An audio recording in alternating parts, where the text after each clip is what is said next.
حضرت بلال کہتے ہیں میں ایک دن مجھے بخار چڑھ گیا بڑا تیز، میں لوگوں کو جانتا نہیں تھا، فرماتے مجھے تیز بخار چڑھ گیا تو ٹھنڈ بڑی سخت تھی، میرے مالک نے مجھے کئی کلو جوں دیے پیسنے کو چکی پہ، کہتے ہیں میں بیمار تھا تو میں نے کچھ دوائی لی جو اس وقت موجود ہوتی تھی، تو میں نے ایک لحاف لیا، دودھ پیا تو مجھے نیند آ گئی، جب میں سویا تو میرا مالک آ گیا، اس نے آ کر کے مجھے سوئے ہوئے دیکھا تو کھینچ کر کمبل اتارا، رضائی اتاری، لحاف اتارا، کہنے لگا اب تیری سزا یہ ہے کہ تو کھلے میدان میں بیٹھے گا، وہاں چکی پیسے گا، اور دوسری سزا یہ ہے کہ تجھے قمیض پہننے کی بھی اجازت نہیں۔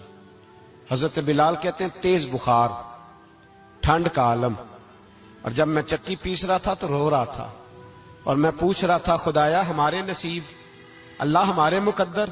سیدنا بلال حبشی رضی اللہ تعالیٰ عنہ فرماتے ہیں میرے دروازے کے قریب سے رسول پاک گزرے اور مجھے ہائے ہائے کرتے دیکھا تو دستک دی، میں نے کہا کون ہے؟ دروازہ کھلے آ جاؤ۔ محبوب اندر آئے تو پوچھنے لگے کیوں رو رہے ہو؟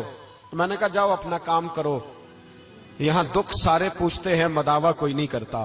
کہتے ہیں میں نے سخت جملے کہے معاذ اللہ، حضور چلے گئے، اور جب حضور جا رہے تھے تو میں کہہ رہا تھا بس جا رہے ہو نا، میں نے پہلے ہی کہا تھا جاؤ۔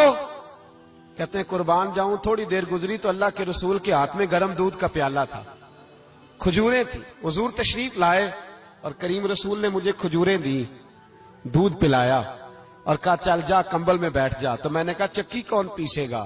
وہ تو بڑا مارے گا۔ کہتے ہیں لوگو، فرماتے ہیں میرے حبیب کے میں قربان جاؤں، مصطفیٰ کریم نے فرمایا تو بیٹھ رضائی میں اور آج تیرے حصے کی چکی میں پیسوں گا۔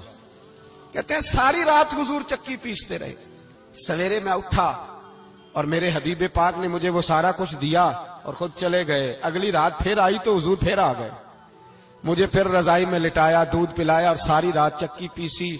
کہتے ہیں بس تیسرے دن حضور چکی پیس کے جانے لگے تو میں نے قدم تھام لیے، میں نے کہا بیبا دنیا ساری جھوٹ بولتی ہے، زمانہ سارا غلط کہتا ہے، جو غلاموں کے حصے کا کام کرے وہ اللہ کا سچا رسول ہوا کرتا ہے۔